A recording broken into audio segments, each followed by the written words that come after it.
Good afternoon, नमस्कार, आदाब, सत श्री अकाल, वेलकम, सुस्वागतम। क्लास लाइव हो चुकी है। ठीक 12 बजकर अब 49 मिनट हुए हैं। तारीख तो आप जानते हैं, आज 26/11 है, 26 नवंबर 2020। तो class is absolutely live now. जल्दी से सारे के सारे लोग जुड़ जाएं और जल्दी से मुझे याद दिलाएं लास्ट हम कहाँ तक पहुंच चुके थे। जी, very good afternoon to all of you. सभी लोगों का स्वागत है यहाँ पर।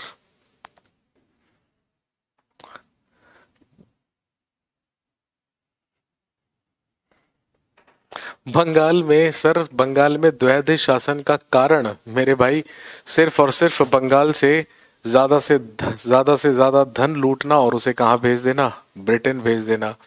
इसी के वजह से, इसी के कारण द्वैध शासन लगाया गया था। तभी तो हमने उस 7 साल के पीरियड को भारत की लूट कहा, लूट ऑफ इंडिया।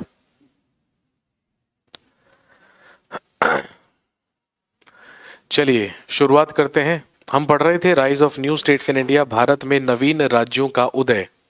और आप अच्छी तरीके से जानते हैं मुगल साम्राज्य के पतन के ही साथ भारत में कुछ नवीन राज्यों का उदय हुआ, जिसमें हम सारे के सारे जो इंपॉर्टेंट स्टेट्स हैं वो कर चुके हैं। लेकिन आप सब जानते हैं कि मुगल साम्राज्य का जब पतन हुआ तो मुगल साम्राज्य के पतन के साथ जो सबसे पावरफुल स्टेट, जो सबसे शक्तिशाली राज्य उभर कर आया वो था मराठा साम्राज्य, वो था मराठा राज्य। इसीलिए आज का हमारा टॉपिक रहेगा मराठा एम्पायर या मराठास एंड पेशवाज। तो ध्यान रखेंगे, राइज ऑफ न्यू स्टेट्स में ही या नवीन राज्यों के उदय में ही आज हम बात करेंगे अबाउट, हेडिंग डालिए, आज का टॉपिक रहेगा मराठास एंड पेशवाज।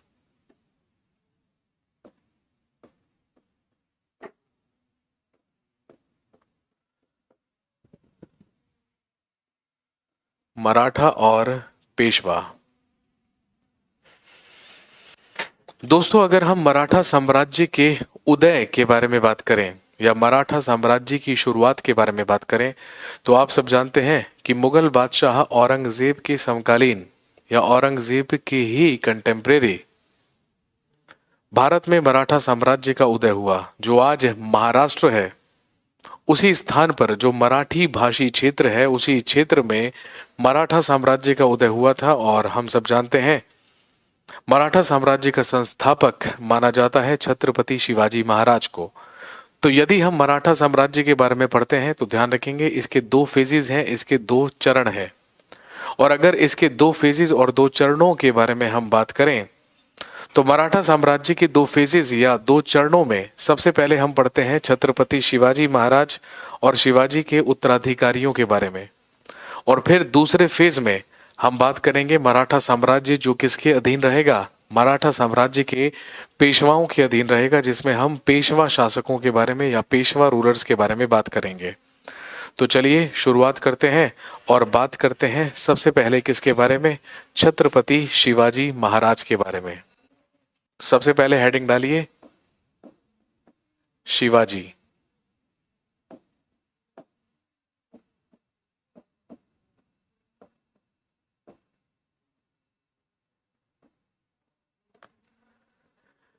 सबसे पहले हम बात करते हैं शिवाजी के बारे में 1627 से लेकर 1680 तक। वैसे तो हम सारे के सारे शासकों के शासन काल लिखते हैं, यहाँ पर हमने जीवन काल लिखा है किसका, शिवाजी का। 1627 से लेकर, भाई 1627 में जन्म हुआ था छत्रपति शिवाजी महाराज का और 1680 में मृत्यु हुई थी। और मराठा साम्राज्य की नींव ही किसके द्वारा रखी गई थी, छत्रपति शिवाजी महाराज के द्वारा रखी गई थी।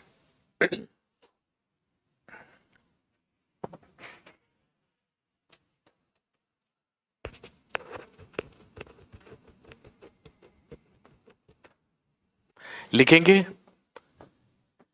शिवाजी का जन्म 1627 ईस्वी में पूना के शिवनेर दुर्ग में हुआ।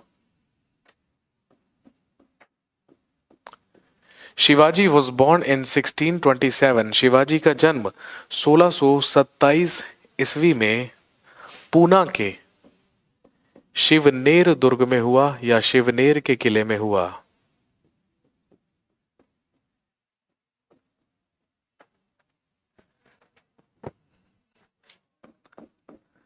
His father was Shahaji Bhosle.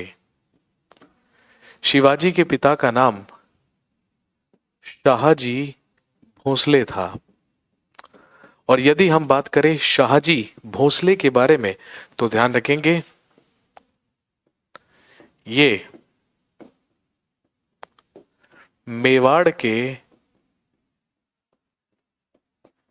Sisodia वंश के शासकों का वंशज था।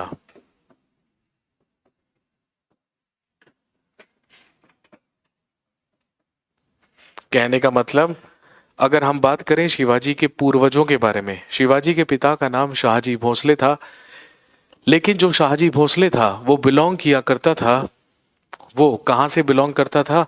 मेवाड़ के सिसोदिया वंश के ही शासकों से बिलोंग किया करता था। और यदि हम शिवाजी की माता के बारे में बात करें, शिवाजी की माता का नाम था जीजाबाई।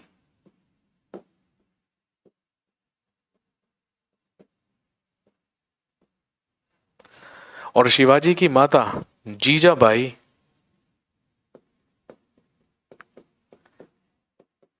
देवगिरी के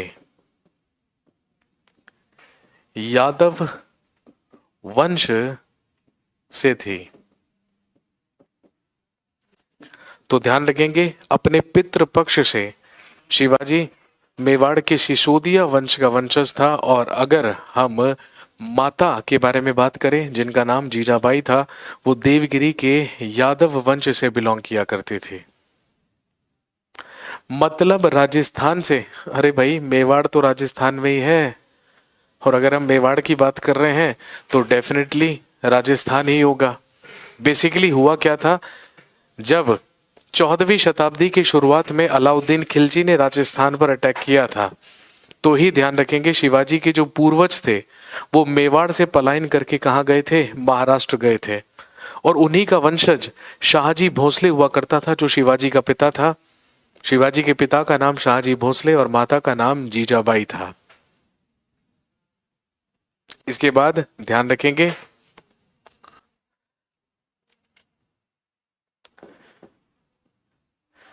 शिवाजी की प्राइमरी एजुकेशन या प्रारंभिक शिक्षा शिवाजी के ही पिता शाहजी भोसले के ही एक मित्र के द्वारा हुई, जिनका नाम था दादा कोंडदेव।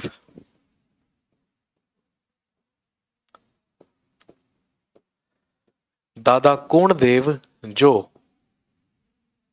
शाहजी भोसले के ही एक मित्र हुआ करते थे, उन्होंने ही शिवाजी की प्रारंभिक शिक्षा का बीड़ा उठाया। और ध्यान रखेंगे, शिवाजी के रिलीजियस टीचर, क्वेश्चन कई बार एग्जाम में पूछा जा चुका है कि बताइए शिवाजी के आध्यात्मिक गुरु कौन थे? तो ध्यान रखेंगे, शिवाजी के आध्यात्मिक गुरु हुए समर्थ रामदास।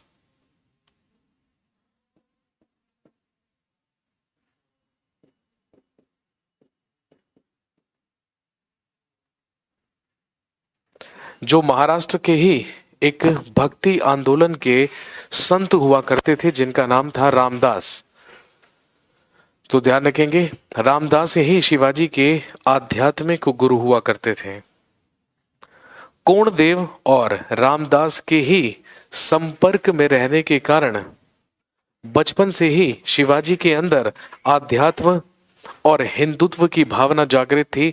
और आप सब जानते हैं कि मुगलों के खिलाफ शिवाजी ने एक स्वतंत्र हिंदू राज्य की स्थापना का स्वप्न देखा था, सपना देखा था। और ये चाहते थे कि जितना ज्यादा नुकसान हिंदू धर्म को औरंगजेब पहुंचाएगा, भाई हम सब जानते हैं कि औरंगजेब जब भारत का मुगल बादशाह बना तो हिंदुस्तान को वो काफिरों का देश कहा करता था और औरंगजेब का उद्देश्य था हिंदुस्तान को एक कट्टर सुन्नी इस्लामिक देश बनाना और औरंगजेब का उद्देश्य था हिंदू धर्म को नष्ट करके पूरे के पूरे हिंदुस्तान में केवल मुस्लिम धर्म का ही प्रचार करवाना। लेकिन जहां एक तरफ औरंगजेब हिंदू धर्म को नुकसान पहुंचाया करता था, इस्लाम धर्म का प्रचार किया करता था, वहीं दूसरी तरफ छत्रपति शिवाजी महाराज ने एक स्वतंत्र हिंदू राष्ट्र का सपना देखा था और ये चाहते थे कि हिंदुस्तान में ये एक स्वतंत्र हिंदू राष्ट्र का निर्माण करें और एक हिंदू राज्य की स्थापना करें।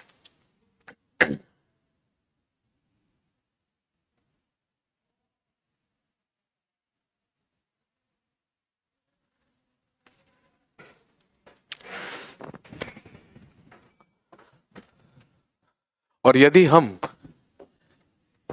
शिवाजी की प्रारंभिक विजयों के बारे में बात करें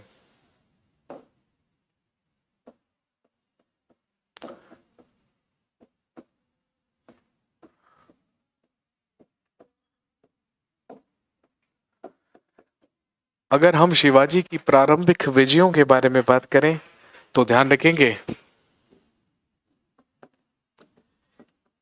he started his army mission. He started his army mission against the Adil Shahi Sultans of Bijapur.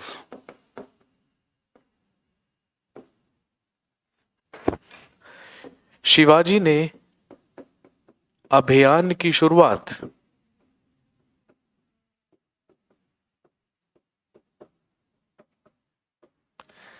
Shivaji ने अपने अभियानों की शुरुआत बीजापुर के आदिल शाही सुल्तानों के विरुद्ध की।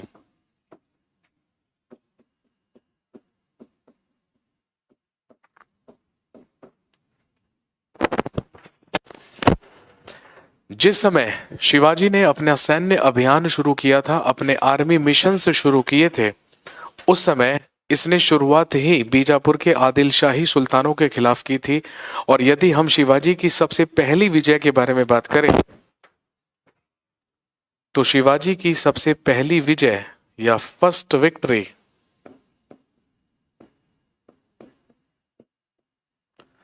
मानी जाती है 1646 ईस्वी में तोरण फोर्ट।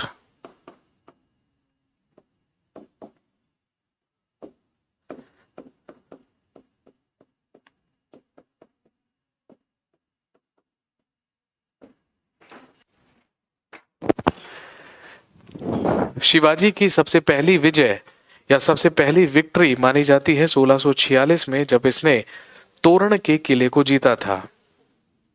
और ध्यान रखेंगे 1646 में ही शिवाजी के द्वारा राजगढ़ का किला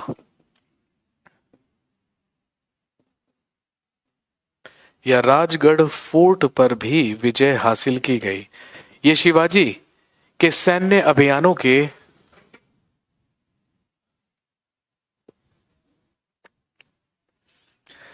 शिवाजी के सैन्य अभियानों में जब इसके आर्मी मिशन से शुरू हुए तो सबसे पहले शिवाजी ने 1646 में तोरण फोर्ट और 1646 में ही उसके बाद राजगढ़ के किले पर अधिकार किया। लेकिन ध्यान रखेंगे जब आप इतिहास की पुस्तकें पढ़ेंगे तो हो सकता है आपको कुछ कुछ किताबों में शिवाजी की सबसे पहली विजय लिखी हुई मिले सिंहगढ़ का किला। लेकिन ध्यान रखेंगे 1647 ईस्वी में शिवाजी ने कोंडाना विजय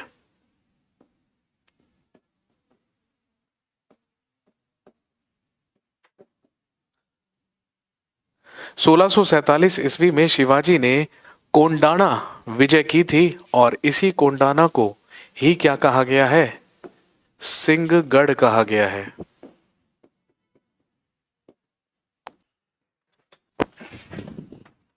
इसके बाद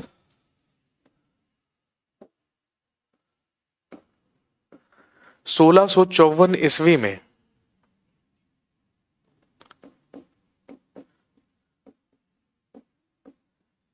शिवाजी ने पुरंदर के किले पर अधिकार किया।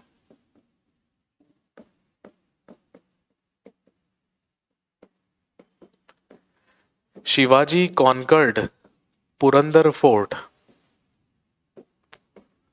और इसी के 2 साल के बाद 1656 ईस्वी में शिवाजी के द्वारा जीता गया जावली।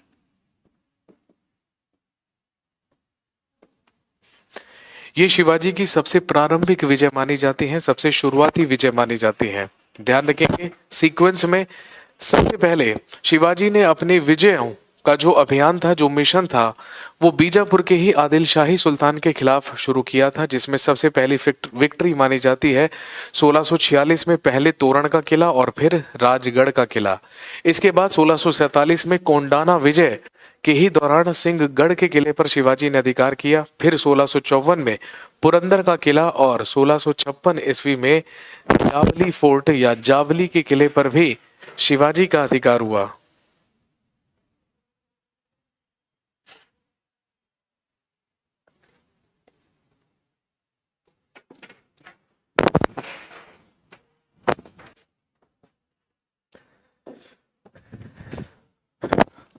लेकिन शिवाजी को अपने साम्राज्य का विस्तार करने का मौका तब मिला जब शाहजहां के चारों बेटों के बीच में गृह युद्ध शुरू हुआ, सिंहासन की लड़ाई शुरू हुई। भाई आप सब जानते हैं जिस समय शिवाजी अपनी शक्ति को सुदृढ़ कर रहा था, मजबूत कर रहा था, उस समय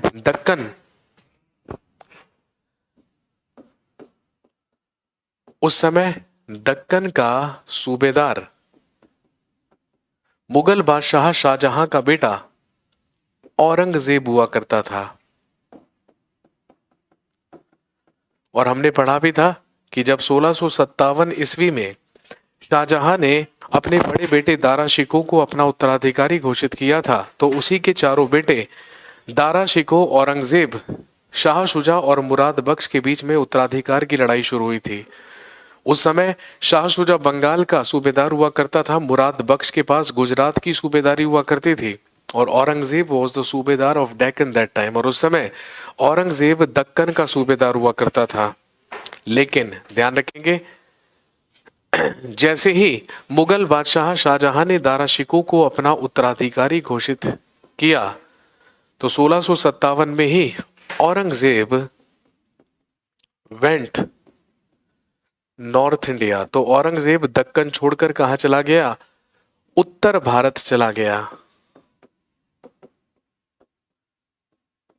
और औरंगजेब के उत्तर भारत चले जाने की ही वजह से शिवाजी को मौका मिला अपनी शक्ति को बढ़ाने का और अपनी शक्ति को सुदृढ़ करने का।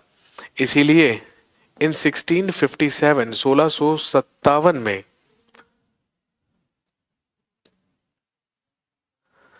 शिवाजी के द्वारा कोंकण के कल्याण एवं भिवंडी पर अधिकार किया गया।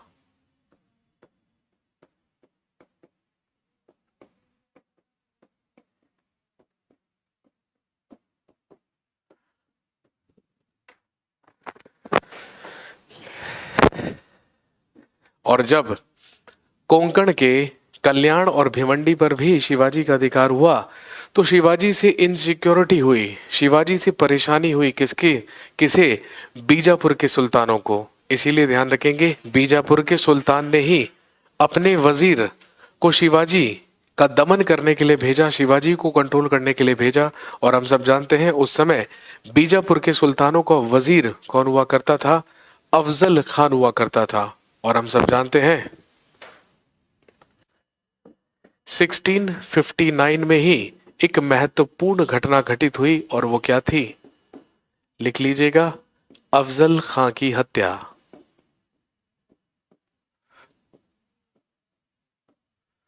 And who was Afzal Khan? ध्यान रखेंगे, ही वॉज वजीर ऑफ बीजापुर। अफजल खान बीजापुर का वजीर हुआ करता था।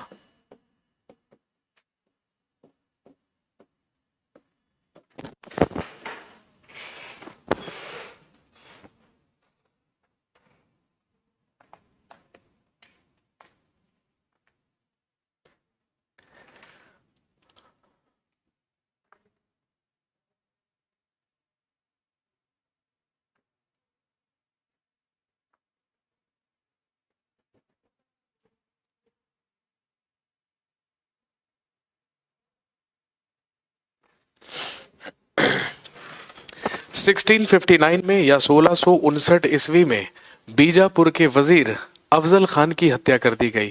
कहानी आप सबने सुनी होगी। अफजल खान ने ही अपने मंत्रियों से शिवाजी के पास एक संदेश भिजवाया और शिवाजी से मीटिंग करने का प्रस्ताव रखा। अफजल खान चाहता था कि वो शिवाजी से मीटिंग करने के लिए जाए और जब वो शिवाजी से मीटिंग करे तो वहीं पर धोखे से शिवाजी की हत्या कर दे। इसीलिए बीजापुर के वजीर अफजल खान ने शिवाजी के पास संदेश भिजवाया कि वो शिवाजी से मुलाकात करना चाहता है, वार्ता करना चाहता है। उधर से शिवाजी ने भी अपने मंत्रियों की तरफ से यह संदेश भिजवाया कि वो अफजल खान से मिलने के लिए तैयार है। ये डिसाइड हुआ कि दोनों के दोनों लोग निहत्थे बिना हथियार लिए आएंगे और एक दूसरे से मुलाकात करेंगे। बिल्कुल इसी उद्देश्य से शिवाजी और अफजल खान एक दूसरे से मिलने के लिए गए। लेकिन ध्यान रखेंगे, उधर अफजल खान अपने पास हथियार छुपा कर लाया था और इधर से शिवाजी ने भी अपना कवच पहना हुआ था और बाघ नख। भाई बाघ नख का मतलब क्या होता है? Tigers nail. तो एक ऐसा औजार, एक ऐसा हथियार शिवाजी ने अपने हाथों में पहना हुआ था जो बेसिकली, भाई आपने देखा होगा, पंच जो होता है वो एक प्रकार का पंच था जिसको अपने पंच में फंसाया हुआ था और उसके अंदर जैसे टाइगर के नेल्स होते हैं, जैसे बाघ के नख होते हैं, उसी प्रकार से लोहे के क्या निकले थे, उसमें कांटे निकले थे। उसी को क्या कहा गया है? बाघनख। और ध्यान रखेंगे जब अफजल खान और शिवाजी की मुलाकात हुई तो ध्यान रखेंगे मुलाकात के ही दौरान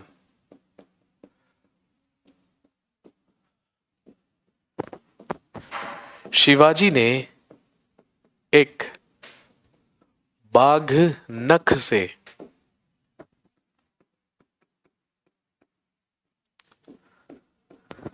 अफजल खां की हत्या कर दी।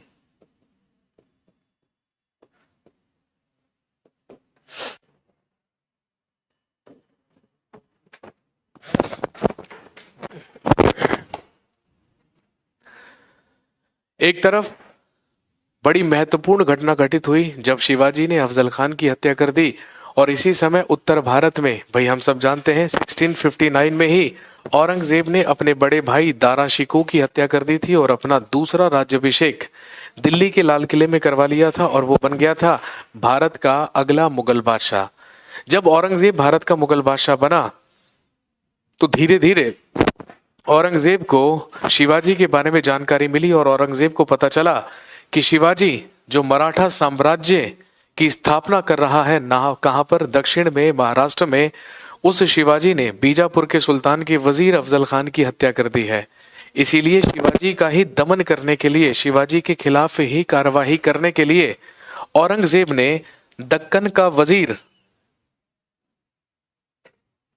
या दक्कन का सूबेदार अपने ही मामा को बनाकर भेजा जिसका नाम था शाइस्ता खान।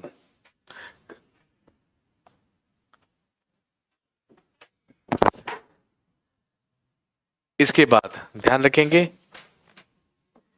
इन 1659 औरंगजेब अपॉइंटेड शाइस्ता खान एज सूबेदार ऑफ डेक्कन। 1659 में ही औरंगजेब ने शाइस्ता खां को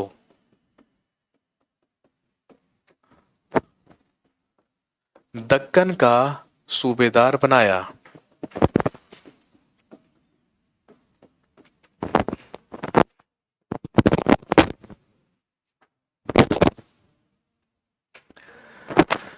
और ध्यान रखेंगे 1659 में जब औरंगजेब के द्वारा शाइस्ता खान को दक्कन का सूबेदार बनाया गया तो शाइस्ता खान ने ही जाकर शिवाजी पर अटैक किया, लेकिन शिवाजी डिफीटेड शाइस्ता खान, लेकिन शिवाजी ने शाइस्ता खान को पराजित कर दिया और अपनी जान बचाकर शाइस्ता खान वापस भाग गया। कहां पर? उत्तर भारत।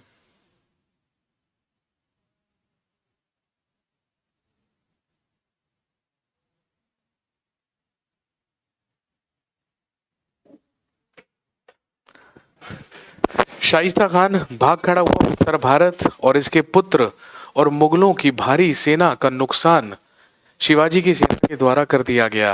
इसके बाद औरंगजेब ने 1663 में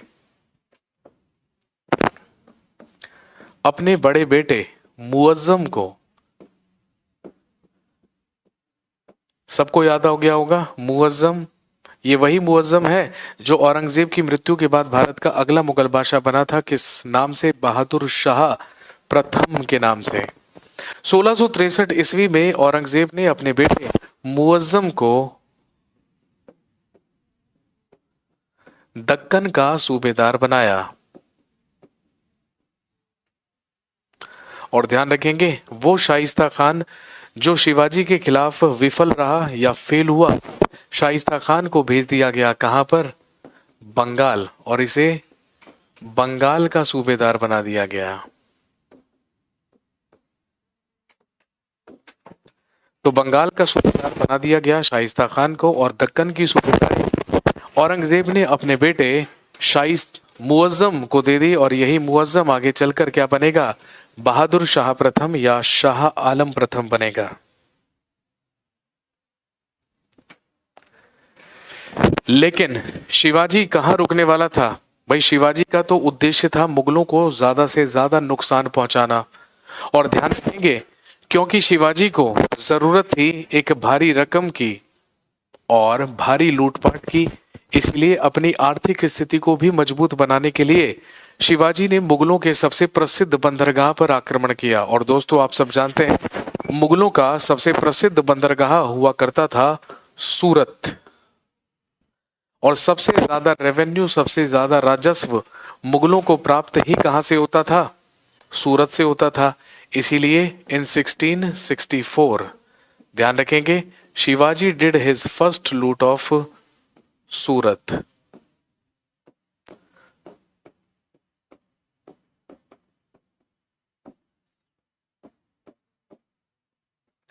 सोलह सौ 64 ईस्वी में शिवाजी के द्वारा की गई सूरत की प्रथम लूट।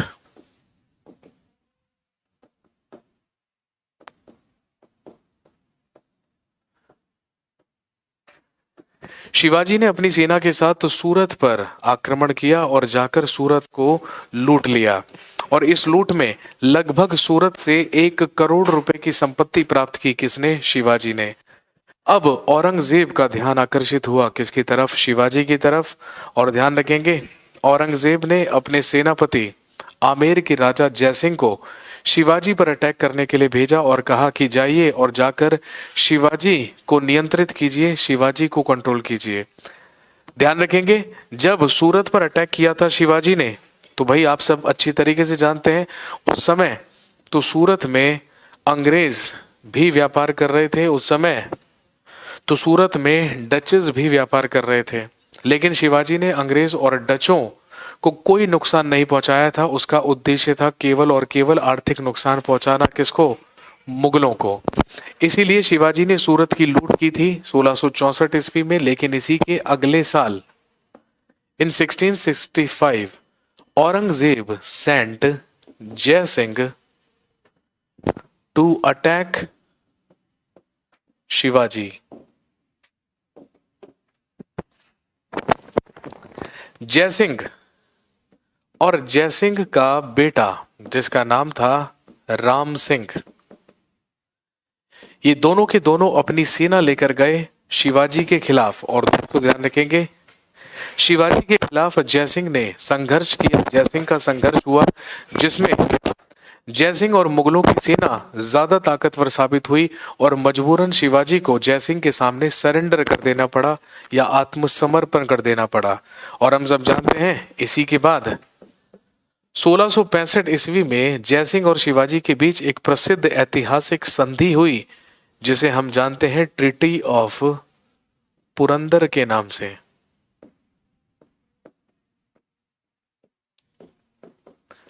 या पुरंदर की संधि।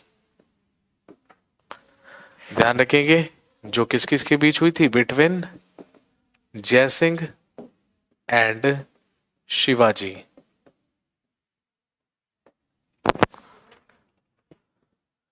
मुगल सेनापति जयसिंह और शिवाजी के बीच एक संधि हुई जो ट्रीटी ऑफ पुरंदर, जो पुरंदर की संधि कहलाती है। और इसी पुरंदर की संधि के तहत कुछ समझौते हुए जयसिंह और शिवाजी के बीच। और वो समझौते क्या क्या थे, ध्यान रखेंगे। शिवाजी ने एक एक करके मुगलों के 35 किलों पर अधिकार किया हुआ था, लेकिन इसी पुरंदर की संधि के तहत शिवाजी ने मुगलों के छीने हुए 23 किले वापस लौटाए और 12 किले अपने पास रखे।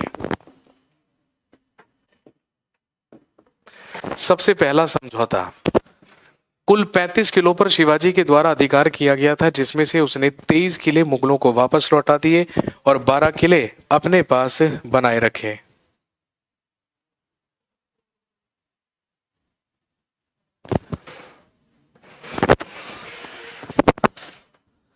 दूसरा समझौता, इसके बदले शिवाजी के पुत्र संभाजी को 5,000 का मनसब प्रदान किया गया।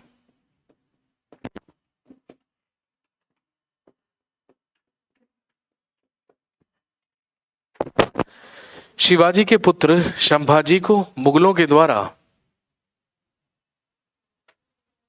5,000 का मनसब प्रदान किया गया। तीसरा समझौता, शिवाजी ने बीजापुर के विरुद्ध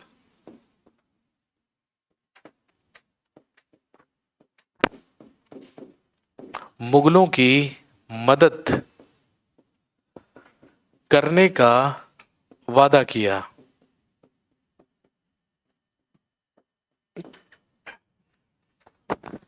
शिवाजी ने बीजापुर के विरुद्ध मुगलों की मदद करने का वादा किया और मुगलों को यह आश्वासन दिया कि वो बीजापुर के खिलाफ अभियान में हमेशा मुगलों की मदद करेगा। और आखिरी समझौता, शिवाजी ने अपने पुत्र के साथ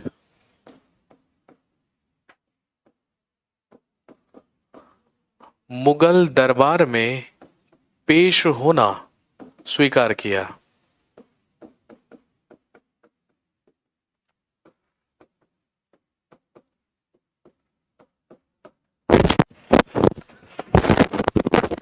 क्योंकि औरंगजेब शिवाजी से वार्ता करना चाहता था, जयसिंह के कहने पर शिवाजी और शिवाजी का पुत्र संभाजी मुगल दरबार में जाने के लिए तैयार हुआ।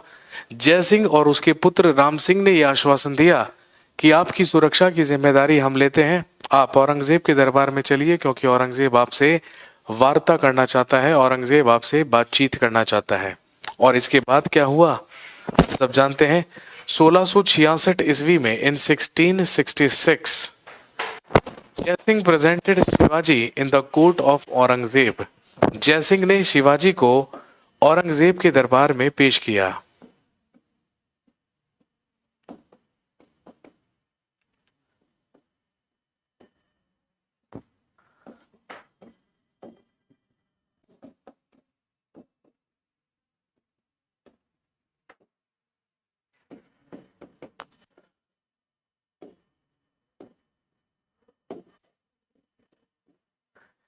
जयसिंह ने शिवाजी को औरंगजेब के दरबार में पेश किया, लेकिन ध्यान रखेंगे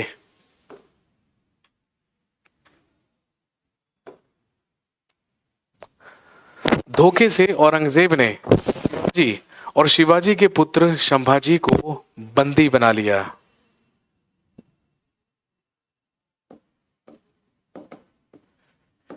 शिवाजी एंड संभाजी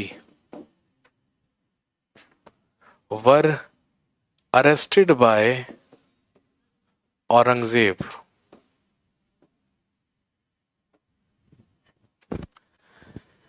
शिवाजी और उसके पुत्र संभाजी को औरंगजेब के दरबार में औरंगजेब के द्वारा गिरफ्तार कर लिया गया। और ध्यान रखेंगे शिवाजी और संभाजी दोनों को नजरबंद करके आपसे पूछेंगे, बताइए औरंगजेब ने शिवाजी और शिवाजी के पुत्र संभाजी को कैद करके कहां पर रखा था? तो ध्यान रखेंगे इन्हें आगरा के जयपुर भवन में रखा गया। लेकिन कुछ ही समय में मौका पाकर शिवाजी और संभाजी दोनों मुगलों की कैद से फरार हो गए। और जब मुगलों की कैद से फरार हुए तो हम देखते हैं इसके बाद 1670 ईस्वी में शिवाजी ने जाकर दोबारा से सूरत को लूट लिया।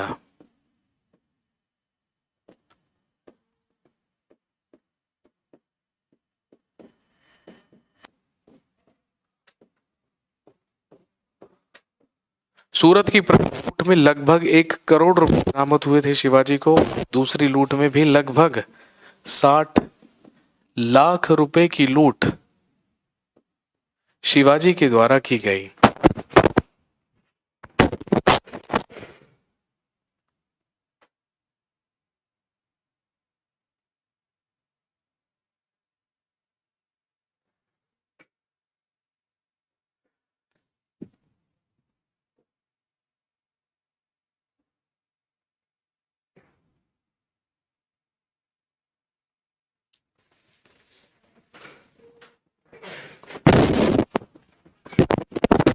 और ध्यान रखेंगे जब शिवाजी ने सूरत को दूसरी बार भी लूट लिया तो शिवाजी की पॉपुलैरिटी बहुत ज्यादा बढ़ी और बीजापुर और गोलकुंडा के राज्यों ने बिहारियों को चौथ और सरदेश स्वीकार कर दिया।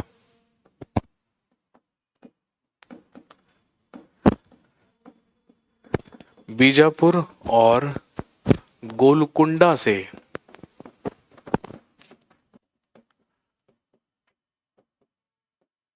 शिवाजी ने चौथ वसूलना शुरू किया।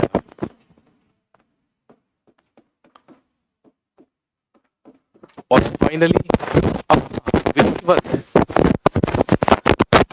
फाइनली अपना विधिवत राज्याभिषेक शिवाजी ने करवाया 1674 ईस्वी में। और ध्यान रखेंगे शिवाजी का राज्याभिषेक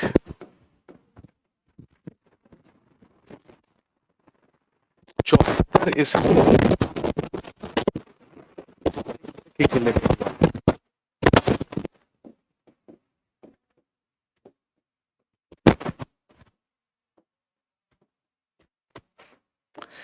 शिवाजी का राज्याभिषेक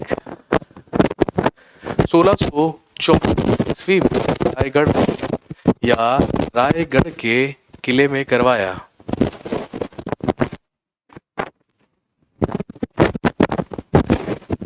किया वाराणसी के एक पुरोहित ने जिसका नाम था गंगा भट्ट। गंगा भट्ट नाम के ही एक पुरोहित ने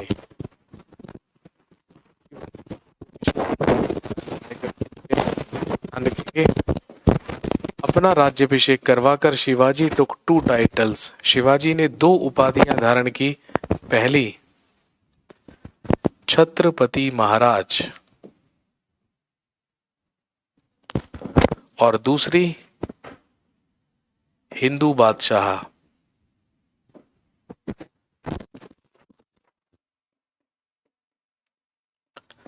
राज्याभिषेक करवाकर ही शिवाजी ने छत्रपति महाराज एवं हिंदू बादशाह की उपाधि धारण की।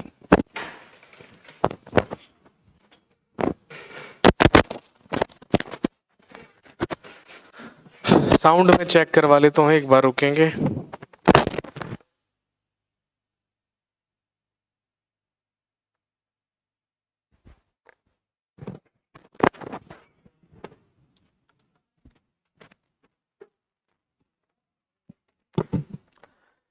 एक बार साउंड चेक करना, साउंड में कोई प्रॉब्लम हो रही है। एक बार बताइए क्या मेरी आवाज आप तक क्लियर आ रही है? अब तो कोई साउंड प्रॉब्लम नहीं फेस हो रही है।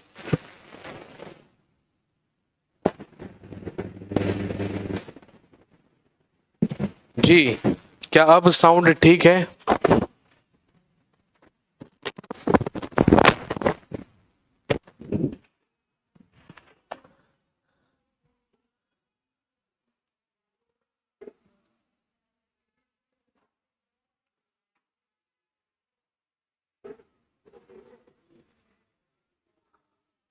ठीक है,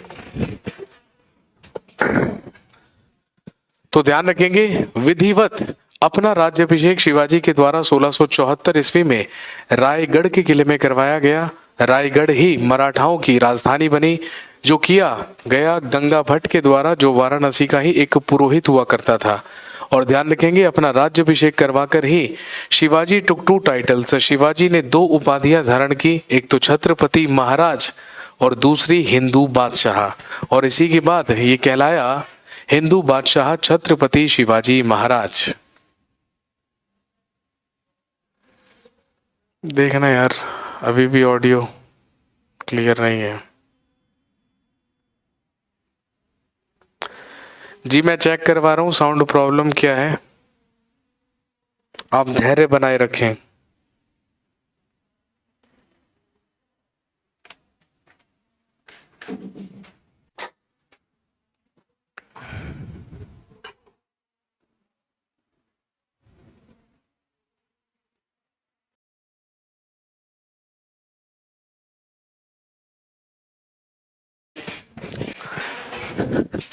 इसके बाद याद रखिए शिवाजी का लास्ट मिशन, शिवाजी का अंतिम अभियान कहलाता है कर्नाटका मिशन या कर्नाटका अभियान।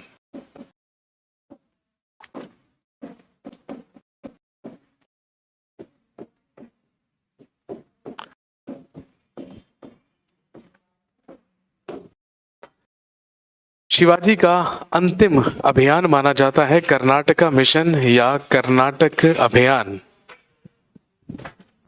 और ध्यान रखेंगे, इसी कर्नाटक अभियान के ही दौरान इन 1680 ईस्वी में शिवाजी डाइड या शिवाजी की मृत्यु हुई।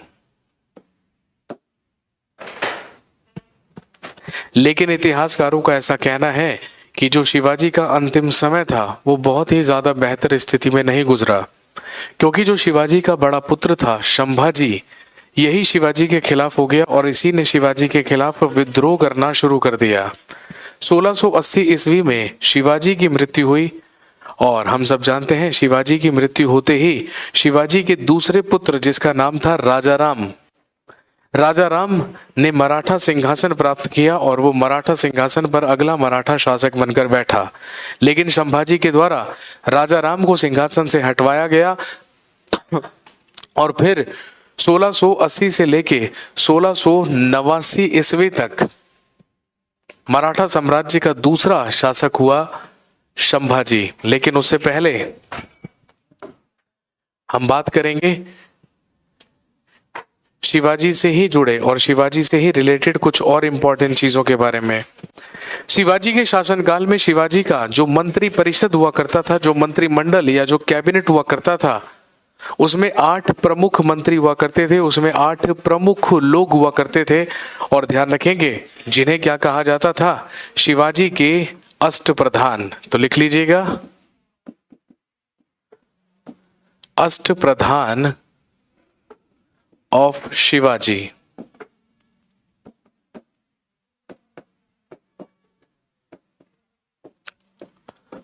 शिवाजी के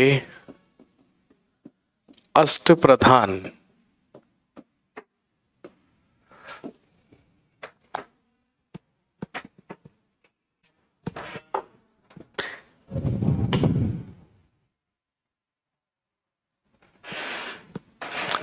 अष्टप्रधान ऑफ शिवाजी या शिवाजी के अष्टप्रधान, जिसमें सबसे पहला लिखेंगे पेशवा। ध्यान रखेंगे मराठा साम्राज्य में प्राइम मिनिस्टर या प्रधानमंत्री को ही क्या कहा जाता था, पेशवा।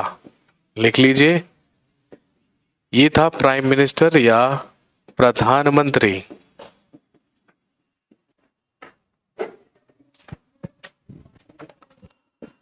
दूसरा लिखिए अमात्य।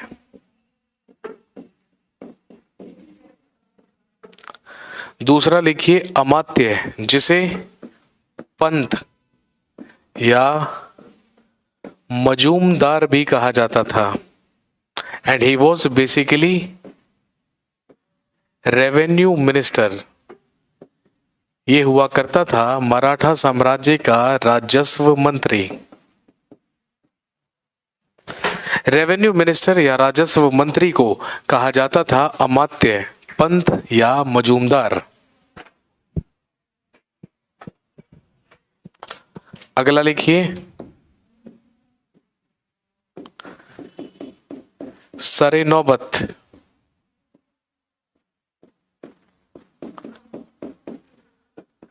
अगला लिखेंगे सरे नौबत, जो बेसिकली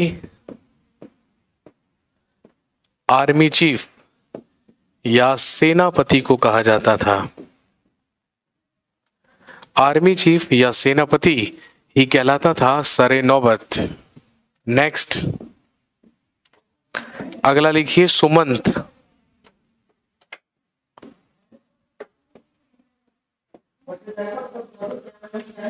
अगला लिखिए सुमंत,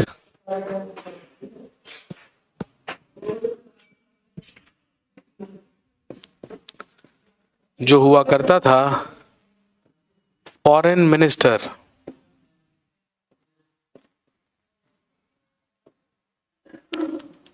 या विदेश मंत्री।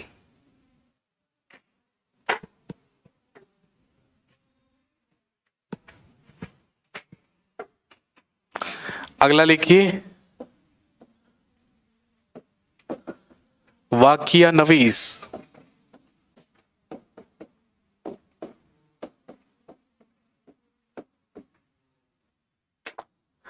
अगला लिखेंगे वाकिया नवीस,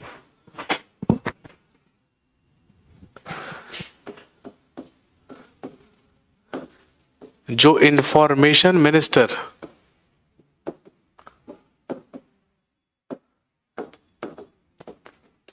या सूचना मंत्री हुआ करता था।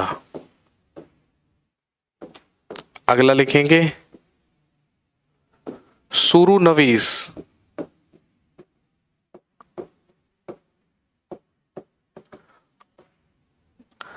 अगला लिखेंगे सुरु नवीस, who was basically the letters minister। ये कहलाता था पत्राचार मंत्री। नेक्स्ट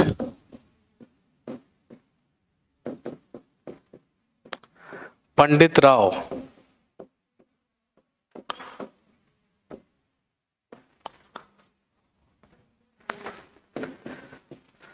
जो हुआ करता था रिलीजियस एडवाइजर,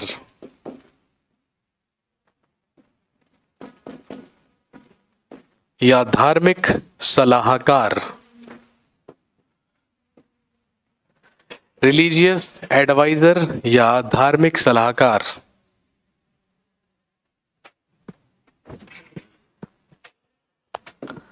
और लास्ट लिखिए न्यायाधीश।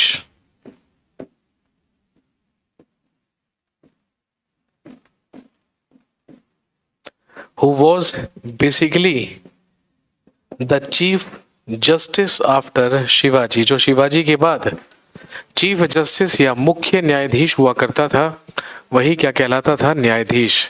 ये वो 8 मंत्री थे, ये वो 8 लोग थे जो शिवाजी के अष्ट प्रधान कहलाते थे।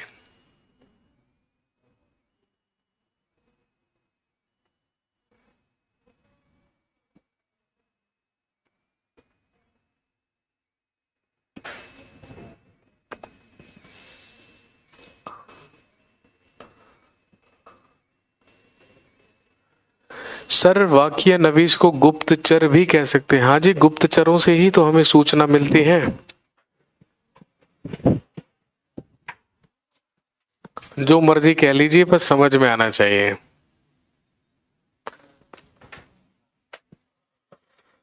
उसी के अंतर्गत गुप्तचर विभाग आया करता था।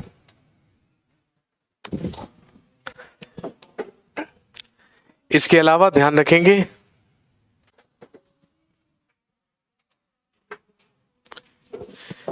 शिवाजी के समय में 2 इंपॉर्टेंट टैक्सेस, 2 महत्वपूर्ण कर वसूल किए जाते थे।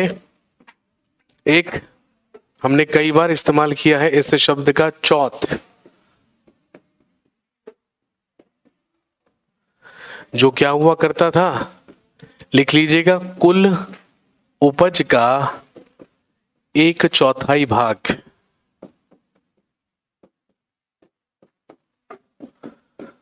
कुल उपज का 1/4 भाग या 1/4 ही चौथ के रूप में वसूला जाता था।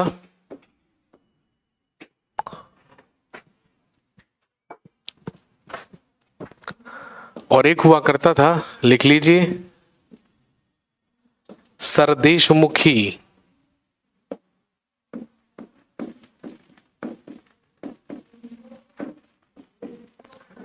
और एक हुआ करता था सरदेशमुखी,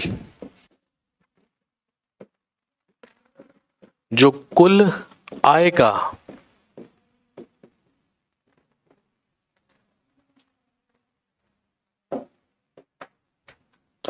जो कुल आय का 1/10 हुआ करता था।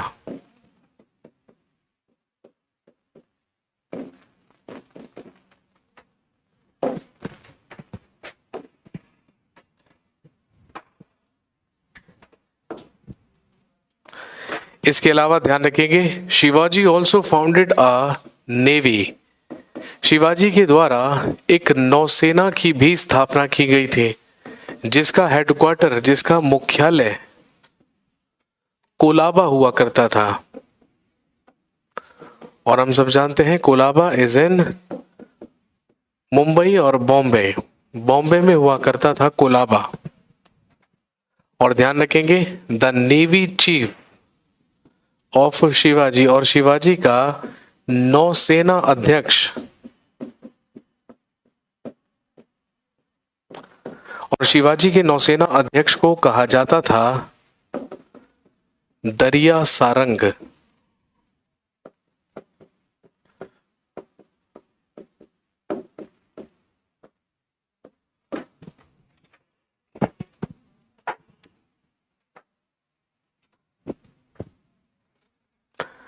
और शिवाजी के नौसेना का जो अध्यक्ष हुआ करता था, जो मुखिया हुआ करता था, उसे कहा जाता था दरिया सारंग।